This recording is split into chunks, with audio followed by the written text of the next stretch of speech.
All right, Thomas Gilman, win over a top 10 guy tonight. I liked everything I saw, man. You're pushing the guy to the edge of the mat. There's offense.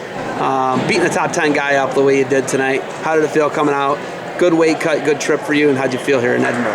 I felt good. Got no choice other than to feel good coming here to Edinboro. Some people remember we were here 3 years ago. We got punched in the mouth. It was kind of a hornet's nest. So I had to be really ready to go and start this duel off right for my teammates, and they took care of the rest. So felt good. The travel was good. Took a bus out here from Iowa, but you know, got to do what you got to do. Weight cut was good. Always good. Everything was good. You know. Great leadoff hitter, man. You're one of the best leadoff hitters, obviously, in college wrestling. What do you think that does for you guys, you know, mentally when you come right out of the gate, pick up a major decision? What do the coaches say to you about that? There's not a lot of dialogue between me and the coaches about that. Just, you know, good job, do what you do, you know. And I do my job, but I know it gets my teammates fired up, and it definitely helps get that momentum going. When we don't start at 25, not to take anything away from my teammates, but sometimes that duel gets a little long, you know, not a lot of energy there in those first couple bouts. But you know, when I get started out and then Cart follows me up, you know, it's a fun time no matter what the outcome is. I looked at the handshake tonight. You waited in the center. You didn't come all the way over. I got in trouble for that last week. So. Did you? Did you get in trouble? Yeah, I got in trouble. What'd they do? Bench warning. Really? Yep. So no, you don't want a bench warning to start tonight?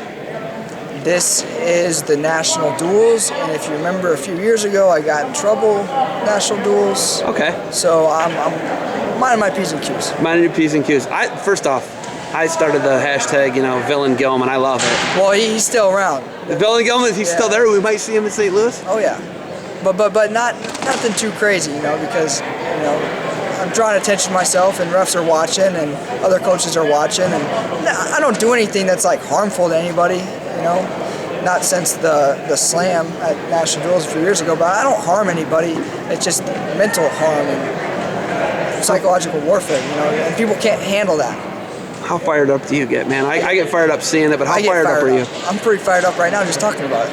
I get real fired up. Looking at, you know, when they draw in a match. I hate it. Well, they're drawing because the guy's cutting a ton of weight. Everybody knows why they're drawing. The guy's cutting a ton of weight.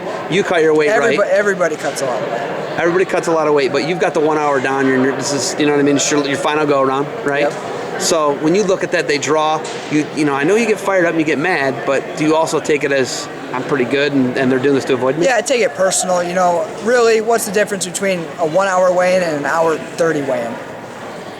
You know, you can have 5 hours, 6 hours, 7 hours, 12 hours. You ain't gonna be able to recover if you don't do it right. Anyways, you know, you have guys on the international scene that cut weight wrong. And you have 24 hours and they still can't recover.